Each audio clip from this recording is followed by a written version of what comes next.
Hello, everyone. Hope you are all safe in this pandemic and excited to come to campus. This is Parinishta from BITS Pilani campus, and with me I have Mahi, who is from the Hyderabad campus. We are members of Anchor, which is the Gender and Sexuality Cell for BITS Pilani University, and we welcome you all to the third discussion of Unlearning and Learning with the Professors. This is going to be a short series of discussions in association with the professors of the Humanities and Social Sciences Department from BITS Pilani uh, Goa and Hyderabad campuses. It is with great pleasure that I introduce our first speaker, our third speaker, Professor Shilpaa Anand. Shilpaa ma'am here has nearly a decade of experience in teaching different modules in literary and cultural studies and cinema, with a main focus on disability studies. She's been an associate professor at BITS Hyderabad since 2018. In her doctoral work, she explored the conceptual history of disability in the Indian context through a study of archival material and secondary historical sources. Her research interests include historiography of disability and culturally different concepts of corporeality. She also has an honorary affiliation with the for Disability Studies at Nalsar University of Law, Hyderabad, as a distinguished research fellow. Ma'am, we're glad to have you here with us in this discussion about disability and its intersectionality with gender and sexuality. Starting with the first question, Mahi, can you take over?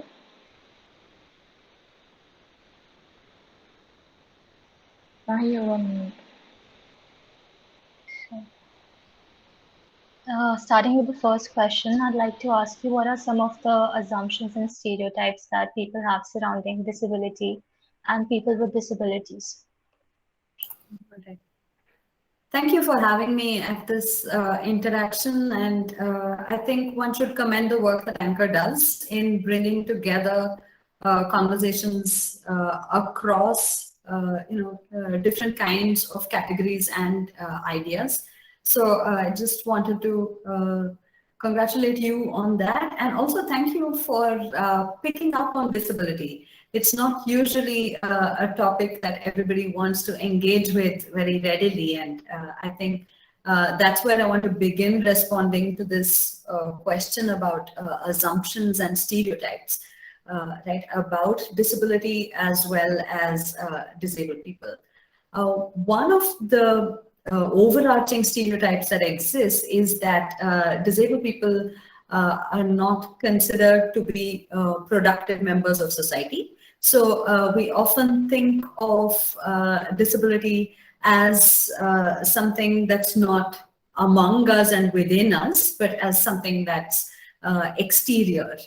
Right. So the minute you have these notions about productivity, I think that that's one of the primary stereotypes or assumptions that exist, that we don't consider people with disabilities as active members of the society, and also as people who are involved with things.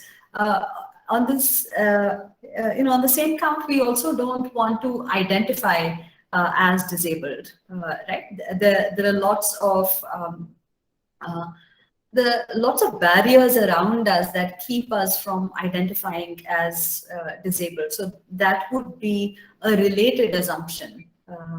Okay, and a third one would be that disability is only that which can be framed in a kind of medical manner, right? So there's an easy equation of disability with illness, or a kind of a pathology, as if it is something that requires cure, rather than any other kind of engagement. So these are some of the common assumptions that are there, and they inform also the stereotypes.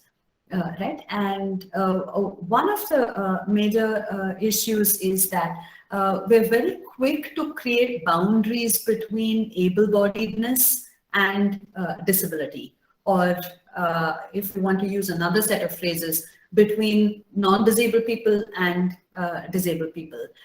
We like this line, we like this boundary, and when I say we, I'm also talking about people with disabilities, who would not want to identify as being disabled, and that's also linked to the fact that we like creating these kinds of boundaries.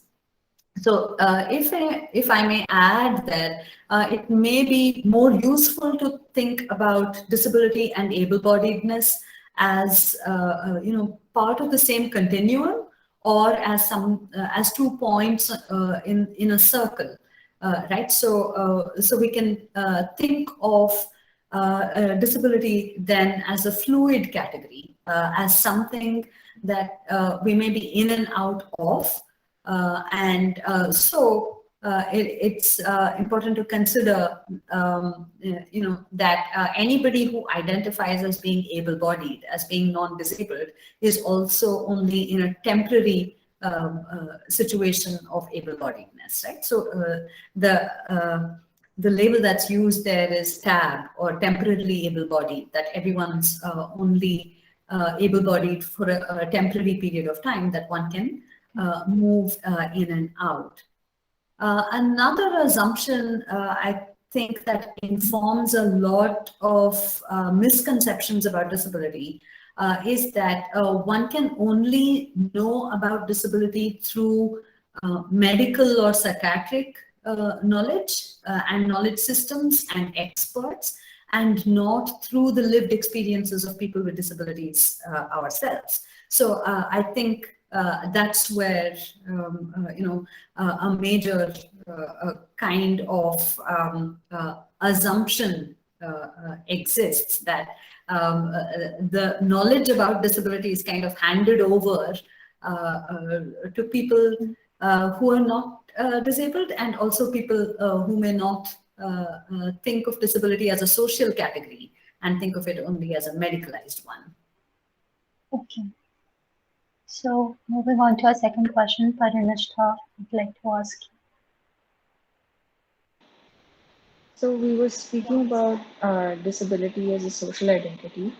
So can you speak a bit more about the intersectionality of disability with gender and gender presentation?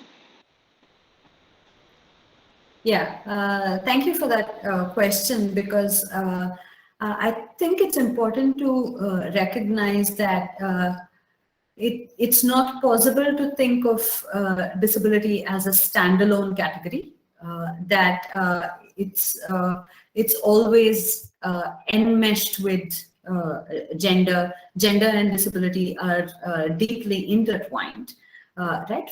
What do I mean by that? One thing is that the experience of the same impairment across gender lines would be completely different. So a woman with an orthopedic disability, right, or a mobility disability, would experience her life completely differently from a man with a similar kind of impairment. I think that's where it's important to think of these two as completely intertwined, and also the way in which these two kind of constitute each other. Let's consider the fact that there are certain ideas that inform notions of femininity, or certain physical stereotypes that inform notions of masculinity. And these include something about the physique, something about cognitive abilities, and also emotional abilities, right? Let's think of it this way, that there is some notion of ability that is always built into ideas of how one performs masculinity and how one performs femininity, right? It's not possible to separate the two out. Then going back to something one of your speakers said at the other talk, and I thought that was very useful to go over in this session as well, was when she spoke about the fact that we have layers of identities and also layers of privileges, right? So if one is an upper caste male member of society who is fairly affluent, but is a person in a wheelchair, then one is thinking about different kinds of intersections working out there. Right, and I want to add to that and say that the life of that individual is going to be very strongly determined by their status in relation to other categories that they belong in. Their status in relation to caste, their status in relation to gender, as well as class. And all those three things will inform, their position as a disabled member of society. So it's very likely that somebody like that would be thought of as a productive member of society, where they may have a job at a fairly well-established multinational company, and this also happens, I think, because you have disability itself thought of in relation to economic factors, right? So let me connect this to the previous question about assumption. Very often assumptions are made about how having a certain kind of financial capacity or financial capability allows one to make an institution or an organization or a company accessible. And so that also enables people with disabilities of a certain class to access those kinds of jobs. So here's where I think we need to open up the conversation on the intersection between gender and disability in multiple ways, so that we're also able to think of specific impairment groups in relation to gender. Let me, as an instance, take the case of women living with either diagnosed mental illnesses or undiagnosed, categories of illness that are not knowable through a blood test. Right, they're not knowable in that regular medicalized manner. So let's talk a little bit about living with depression or anxiety. Now, these types of human conditions are somewhat historically also ascribed to women. It has been considered that women have the susceptibility to be mad more easily than men, right? If one looks at it through the history of psychology and the way in which some of these disciplines have developed, then we can also note that biology has kind of been tied up into a discipline's imagination of what madness is, of what mental illness is, and so on. So there are these uneasy linkages that have been made through history, which require some kind of critical examination within the present moment, because we are living in a time where there are disability laws and policy, disability laws that are made for individual nations that are drawing on something as large and wide as the United Nations Convention on the Rights of Persons with Disabilities.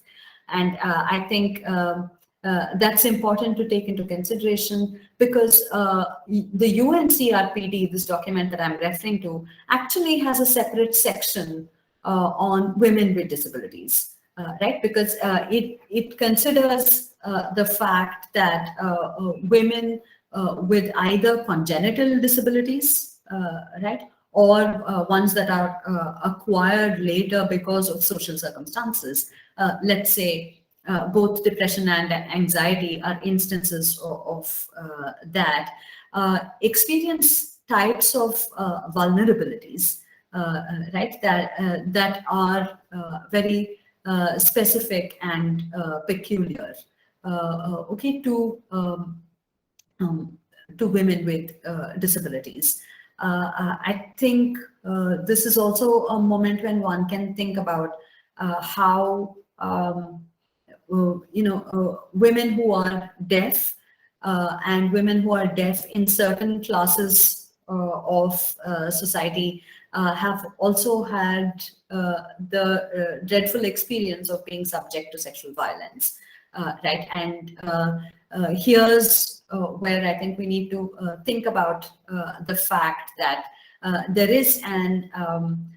are assumptions and stereotypes that are made about deafness that also are connected to this kind of sexual violence, that one cannot scream out in pain, or one will not call for help. Right now, that's an assumption that's kind of built into this experience and display of sexual violence. Okay, but there are lots of scholars within this field called disability studies who are exploring multiple ways in which gender and disability not just interact, but also exist as a very layered kind of life experience. And one can, of course, think about the ways in which masculinity is shaped by certain notions of able-bodiedness, the perfect physique, and so on. And these are again tied into ideas of the productive worker, and so on. Thank you, ma'am. I'm so glad that you brought up the part of sexual harassment that people with disabilities face, because generally we are very dismissive when we talk about the sexuality of people with disabilities. So issues like their gender and their sexual orientation, they're like very rarely discussed, and harassment gets even worse for them, especially if it's given by their caregivers. And I think most of that has to do as to how society has this internalized ableism when it comes to the issues regarding people with disabilities. Also, which is our next question, that what are some systematic challenges that people with disability face, like, especially in India? Yeah, thank you. That's a large question to answer, but I first of all wanted to say that it's really nice, in the way that you're thinking about this whole question of vulnerability as, something that brings together different types of life conditions, right? And we have to consider the way in which being a disabled woman, also, again, let's first of all recognize the fact that disability is an umbrella category, right? It includes so many variations of impairments, and also social experiences of each impairment is determined by gender, is determined by classes, determined by caste, and so on. So I think that's very important to think about. But to get your question on systemic discrimination, right, or structures of ableism, I think let me first explain a little bit about how we can understand ableism, right? Because on the face of it, ableism may sound like it's just a parallel to racism or sexism, right? And or casteism, so we may think that ableism is that experience where which discriminate against disabled people. But in fact, there's this scholar called Fiona Kumari Campbell, and I can send you details of her name and work later if you want to share it with listeners, who in fact says that ableism is in fact the basis of all these other things. Right?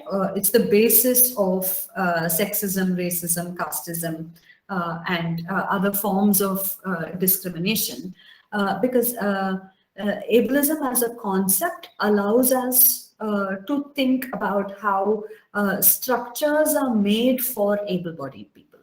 Right? When I say structures, I'm not only talking about physical architecture, like the construction of stairs, or other types of architectural inaccessibility that we witness and experience on a daily basis. But I'm also here thinking about structures such as that may be built into education systems, that may be built into the classroom, like something that may be built into this whole exchange of teaching and learning that all of us are a part of, right? So when we create a classroom space, and here again I'm speaking of it in the abstract. I'm not talking about the physical classroom space. I'm talking about the everyday transactions that we all have as teachers and students. We're also imagining things about able-bodiedness, right? Those are built into the system. Let's say, for instance, having to sit and concentrate for several hours on Google Meets, right? So, since we are in a Google Meet, I mean, let's take that up, because that has been our most recent experience of transacting learning and teaching through the pandemic period, when classes have been online. Now, I think this has probably been an excellent moment for all of us to think about how ableism is structured in, right? That our needs are very different, and the levels of concentration we bring to the classroom space vary, okay, and the kinds of attention that we have are also varied, and this is something that has forced us to sit down in one place and stare at a laptop screen, let us say, and it's also done away with moving from one classroom to the other. I'm here thinking of it from the point of view of students. The other things that you might have done between classes is completely gone out of the picture. Right, so it is possible for any student to be attending 4 hours of class directly, right, at one go, without a break, possibly. Now, I feel that that's where a kind of ableism is built into the system, where we're also imagining almost superhuman abilities for each one of us. Not just some standard non-disabled condition, but also the kind of cognitive commitment that we have to bring, to being involved with the same attention span for the entire duration of time. So what this scholar is asking us to do, Fiona Campbell, is that she's asking us to think about these kind of structural forms of ableism that we are all participating in continuously. Right? That I may be assuming that there is no deaf student in my class, and not enabling the closed captioning when I'm teaching via Google Meet. Yeah. Right? Now, that's an assumption I'm working with, and that's an ableist practice. Yeah. Okay, so so the related thing there is that when we think about ableism, it's not just for us to keep calling each other out on being ableists. Just as one might use the word sexist. Oh, you're being sexist, right? So it's not adequate to just call each other out on being ableist, but it's actually important to think about how the system itself has normalized ableism, right? It assumes it takes it for granted. So what would it mean to unthink that? Since your talk series is called Unlearning, Unlearning, yeah. I thought that it ties in there with that. Yeah. Thank you, ma'am. That's something to think about. We need to begin questioning our built society and the structures. And moving on to the next question, I'd like to Uh, I just like ask to follow up on Pranishta to some things continue. that Okay. I just like to follow up on some things that you were saying. So, how this system essentially treats disabled people as an other, for which we have to separately think and make accommodations about. So, could you uh, talk about maybe how disability as an identity and how society views different aspects of disabled people, like sexuality, maybe? Because when they dehumanize disabled people, they don't think that this is a part of them that needs to be thought of.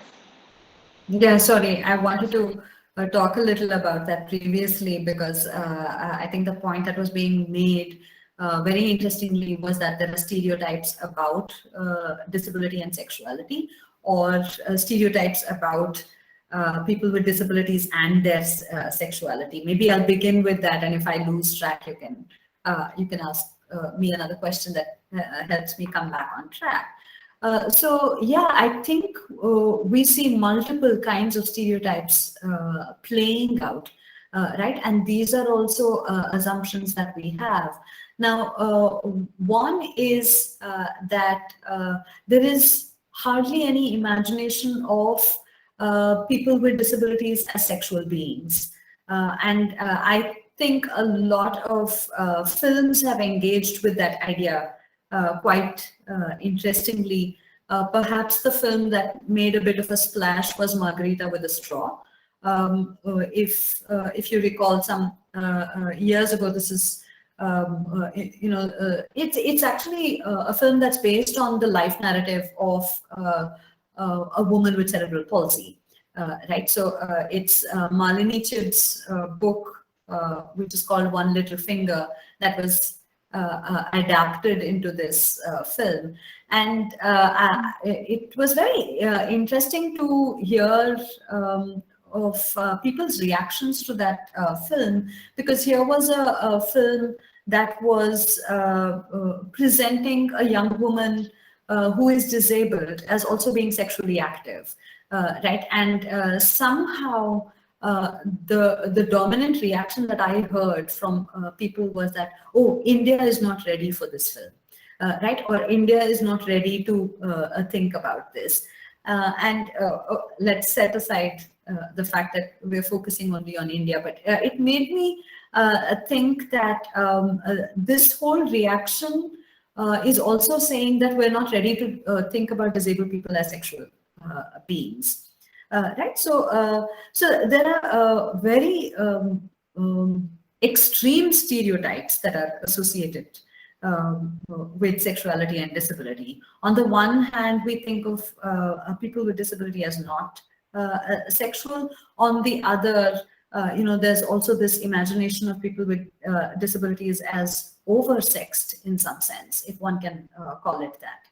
Right, and here's where I want to tie back to that point about women being historically thought of as mad, or the idea of madness being more closely attached to women than men. One of those characteristics of that stereotype of madness is also sexual activity, right? That anybody who's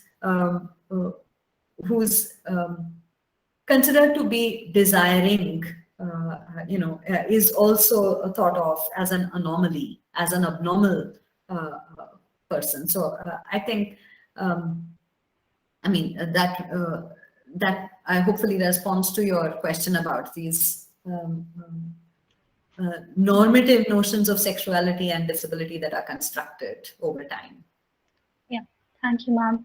And ma'am, since there is not much sensitivity when it comes to issues like about disability and people with disabilities, both physical and mental, actually. So, what are like some terminologies that we should abide by, or some things that we should be careful of while speaking to a person with disability, or just if you're talking about some issue like that in a general discussion? Yeah, thanks for this question. One of the assumptions that we have is that disability is something that can only be known through some special kind of knowledge, right? Or it requires us to have a special knowledge in order to engage with people with disabilities and so on.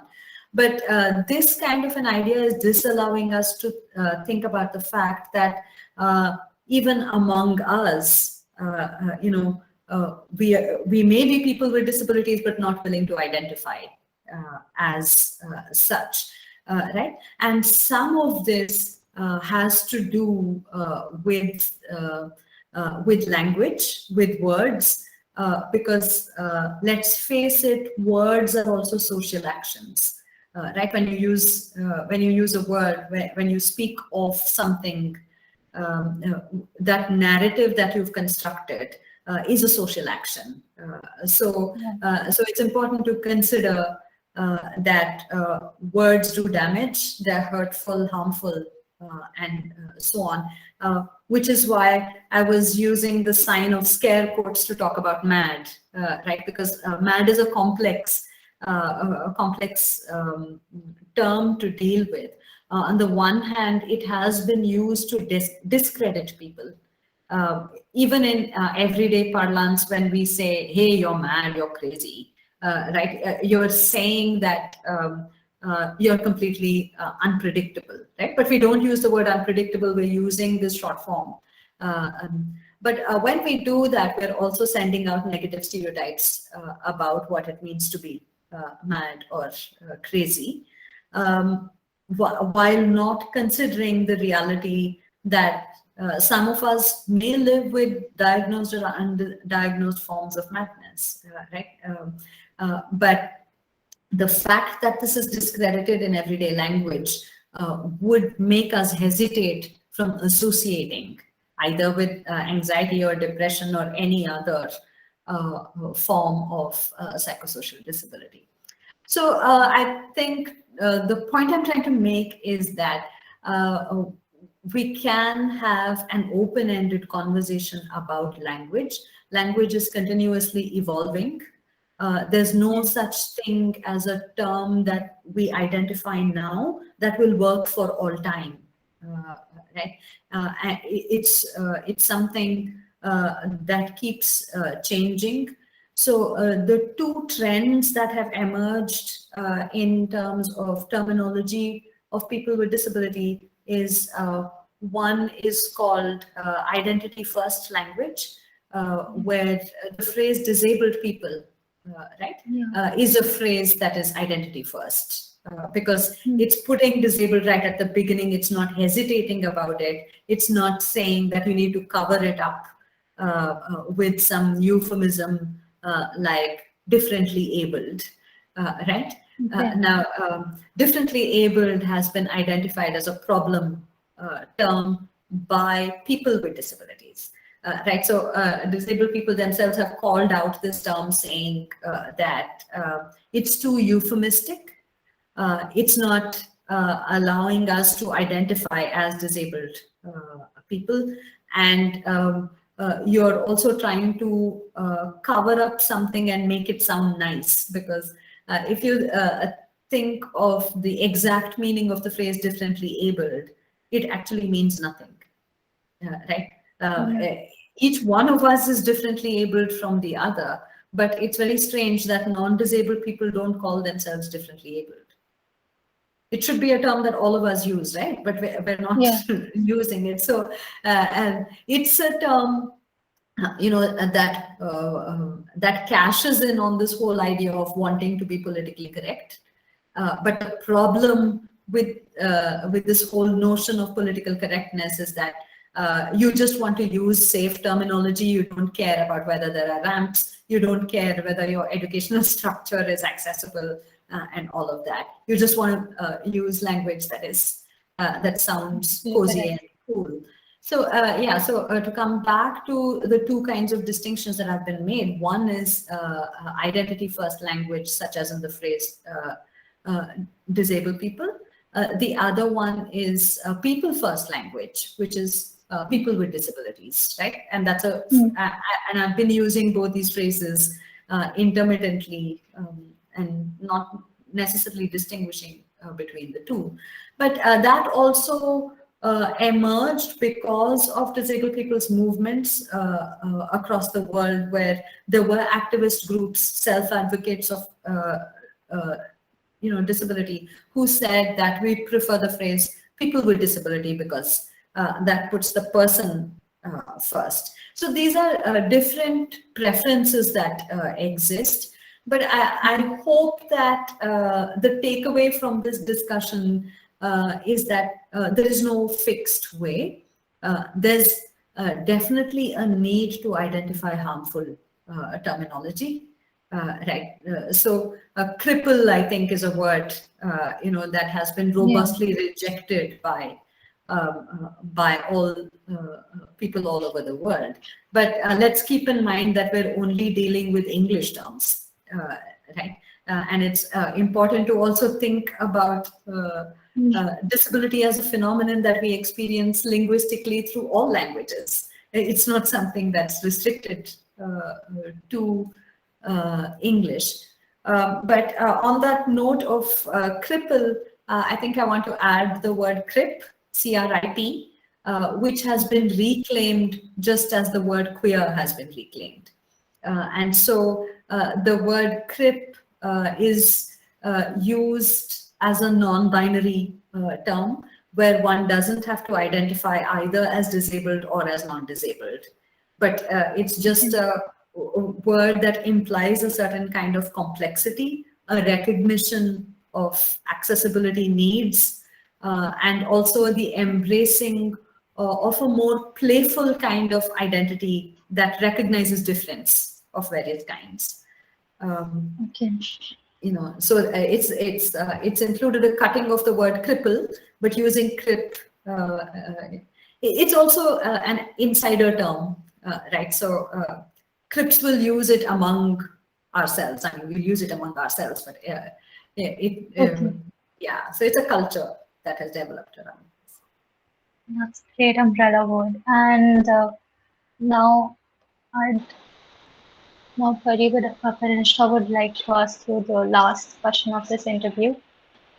So this is something that I think was a takeaway from your previous answer, that we do have to use correct terminologies that disabled people can be comfortable with, and we don't have to focus on it as currently identifying as non-disabled people. It shouldn't be something we do out of fear of political correctness. Is there something else as an individual that we can do to be inclusive of or support people with disabilities? And when I talk about individual, I'll also ask if there's some institutional changes that can be made in inherently ableist structures that would actually help disabled people. Yeah, I think this is a point for us to ponder on together, collectively. right? Because it's not a question that any one of us can answer, but it is a question that we will have to answer by including disabled people in the conversation, right? I think, first of all, creating a space where we can identify as disabled, where it shouldn't be a problem for me to ask for some kind of a reasonable accommodation, either in my own classroom. I mean, I should be able to ask it of students. Students should be able to ask it of me, that they require a reasonable accommodation. Now, reasonable accommodation is a phrase that is built into the law. And it's an important phrase because this is something that has come up again from disabled people's movements and has been pushed by disability activists, right? That there should be open conversations that we all can have about our accessibility needs. That I was able to express my needs to Anchor, saying that I require these kinds of accommodations in order to participate in this talk, and Anchor should also be able to ask me for those accommodations. So I think opening up conversations about access within the classroom is one important way to go. As teachers, and I think I'm in a space of privilege here, so I will only speak as a teacher. I would want to begin, classroom conversations about what are different kinds of access needs that students have, right? So I think we're lucky within the BITS system because there are certain kinds of accommodations that are already built in. Let's say the makeup exam, right? The makeup exam, in fact, would be related to this ideology of a reasonable accommodation, because it's recognizing the fact that a person could not take the exam on a certain day, and they're able to take it at another time. So that's one way of doing it. But the most important point is that any policy decision about disability has to include people with disabilities. So a slogan, that is used among activists is nothing about us without us, right? You can't make any decision about us without us. I think this is also very strongly inspired by the queer movements across the world as well. And I think, this whole notion of recognition of difference that queer movements are built on very strongly informs disability movements and disability activists as well. Secondly, I would say it may be very important for us to consider setting up some kind of a system like an Office of Disability Services.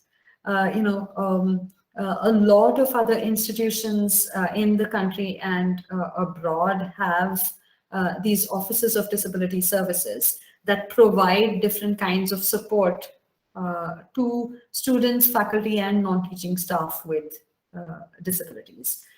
So let's say I have a student who wants to access all of the material that I'm sharing, the text that I'm sharing in a very large font.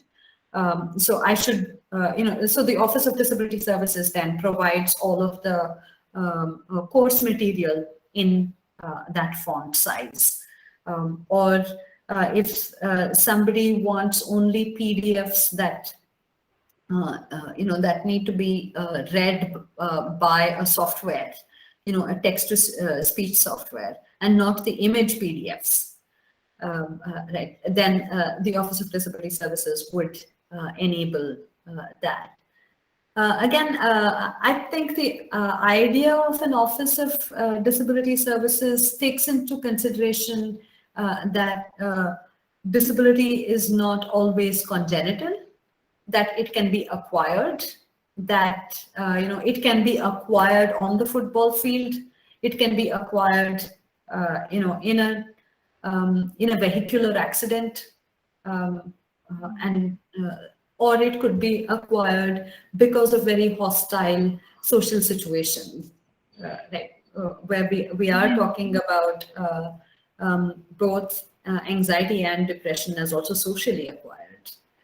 So you can't then blame only the individual. You can't medicalize it. We'll have to find ways of creating structures within campus that support people with different kinds of access needs. So that kind of an office would take care of all access needs. So considering it is extremely important to include people with disabilities in a conversation about disabilities, and that kind of ties into your office for disability services that you were suggesting. Should we, if we should, what is your opinion on asking people about their disability and how we should go about it? Or is this something that we should wait for them to join into the discussion and then we start talking about how we can accommodate them? Yeah, so first of all, let's clarify to ourselves that people with disabilities are not a different species, right? That we can have regular conversations among ourselves. And so the conversations need to be as general as they would be between non-disabled people. Now, taking off from there, I think a way to talk about disability is actually to focus on the access needs. Right, so open up a conversation about what kinds of access needs we all require. Access requirements can be something very innocuous, like my asking for a certain time slot for me to do this talk, right? But access needs can also be larger ones, like my asking a teacher that I can't do a written exam, right? And I would prefer to go with the oral format. Okay. I mean, we should think of creating a space where that becomes possible, right? Why should I always only be tested through a written exam? Okay. So, ma'am, since everyone has different experience with their disability, for some it could have been an eye opener, or for some it could have been a very traumatic one at the beginning, and then later on they learned how to normalize it for themselves. So, while bringing up such a sensitive topic for them, what are some things that we should be careful of, because we don't know where they come from. So before we say something that might hurt them, as you said, that words could also really harm a person. Um, what are the things that we should be taking care of before beginning such conversations with them? Again, I think thinking about it this way makes it seem like the line is very clear. Right? That, as if there's a boundary between somebody you see in a wheelchair and yourself, right? What if we did away with the line? I think the problem is that even in the framing of our questions, we're imagining an us and them, right? So I think that we need to do away with that. And that's, again, a conversation that we can only have together with inputs from a lot of people with disabilities. So one way to start off would probably be to read as much as possible of narratives of people with disabilities, because there are any number of anthologies that are being published, especially something called the Disability Visibility Project. Right, there's a whole website there, and also a book that came out that consists of narratives of people with disabilities. So, so it comes back to that earlier point that I was making, that we have to know and understand very clearly that all knowledge about disability can only be possessed by people with disabilities. It's not the expert. The expert can't tell you about the disability. It is the disabled individual who is the expert of their disability, right? Once we make that shift, I think we'll also know what kind of knowledge bases to explore in order to normalize the existence of disability. I mean, we have to think of disability or disabilities as regular human conditions that all of us may have, already have, or at least live with friends and family members who are people with disabilities. So we have to first recognize that. And I think delay your question about what to say, what not to say, because that comes in when we draw these lines. Okay.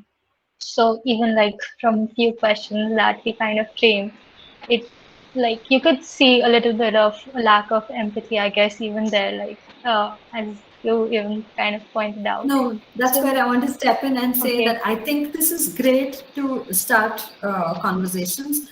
Let's not hesitate to have conversations because we're worried about terminology. okay, Right? And let's be open to being corrected by people with disabilities. okay. What are some of like empathy building I exercise or think like the gist activities of what recommend? the gist of what you were saying would then be that uh, again that ableist perspective that we kind of have, in which we consider people with disabilities as an other, when in fact it could be any of us, it could be us, and any question that we then ask to them, as in something that you said about asking just people what kind of extra things they need to access certain resources. That could be a question that could be asked to anyone, not just people with visible uh, disabilities.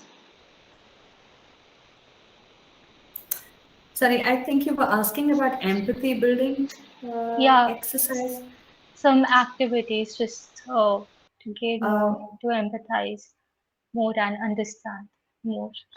I think again, I would say that we have to recognize disability as something that we're already a part of, and not as something that is outside, which we need to reach out to. Right. So that would require us to recognize our own ableism. Right. If we are participating in certain ableist structures, uh, can we first begin to think of that rather than thinking of how do we treat disabled people, how do we talk to them, and things like that. So maybe this shifting of focus on structures of ableism would be Okay, an important first step. okay.